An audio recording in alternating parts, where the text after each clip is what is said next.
नमस्कार दोस्तों, आज मैं बात करने जा रहा हूं भारत के महान उद्योगपति, दूरदर्शी नेता और सरल स्वभाव के व्यक्ति श्री रतन टाटा जी के बारे में।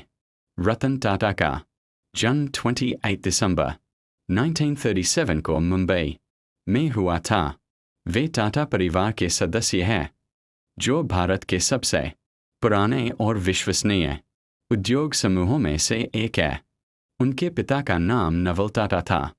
बचपन में ही रतन जी के माता पिता का तलाक हो गया, लेकिन उनके पालन पोषण की जिम्मेदारी उनकी दादी नवाजबाई टाटा ने संभाली। रतन टाटा ने अपनी प्रारंभिक पढ़ाई मुंबई से की और आगे की पढ़ाई कॉर्नेल यूनिवर्सिटी, अमेरिका से की, जहां उन्होंने आर्किटेक्चर और स्ट्रक्चरल इंजीनियरिंग में डिग्री प्राप्त की। इसके बाद उन्होंने हार्वर्ड बिजनेस स्कूल से प्रबंधन का कोर्स भी किया। 1961 में रतन टाटा ने टाटा समूह में बतौर ट्रेनी इंजीनियर अपना करियर शुरू किया। वे हमेशा मानते थे कि सफलता मेहनत और ईमानदारी से मिलती है। उन्होंने नीचे के स्तर से काम शुरू किया, कारखाने में मजदूरों के साथ काम किया और वहीं से उन्होंने कर्मचारियों की समस्याओं को समझा। 1991 में रतन टाटा जी को टाटा समूह का चेयरमैन बनाया गया। उनके नेतृत्व में टाटा समूह ने नई ऊंचाइयों को छुआ।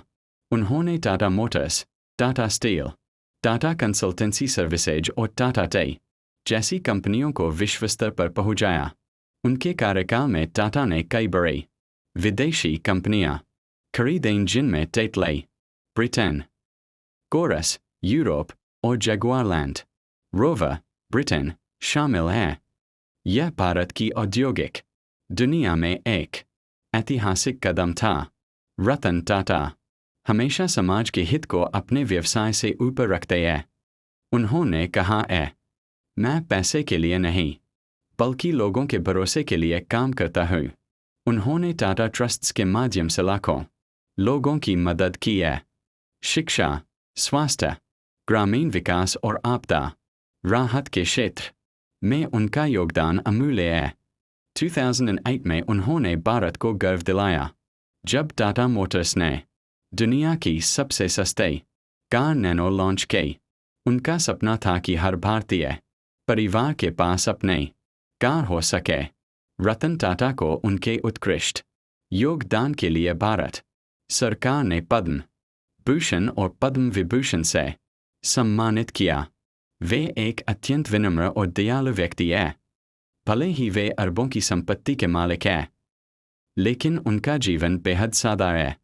वे हमेशा कहते हैं, जो सही है वह करो, भले ही वह आसान हो। रतन टाटा युवाओं के लिए प्रेरणा स्रोत है।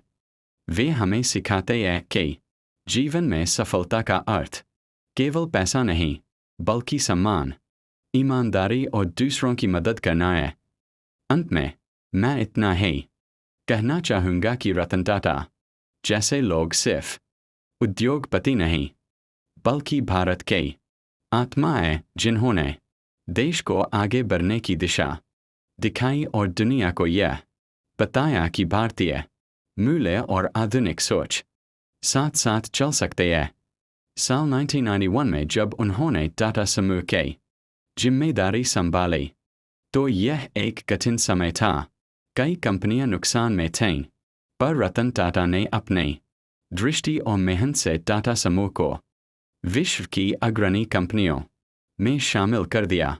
और फिर 2008 में टाटा नैनो आई, दुनिया की सबसे सस्ती कार। रतन टाटा जी सिर्फ उद्योगपति नहीं, बल्कि करोड़ों युवाओं के लिए प्रेरणा है। उन्होंने दिखाया कि ईमानदारी, मेहनत और सेवा का रास्ता अपनाकर भी दुनिया में सफलता हासिल की जा सकती है।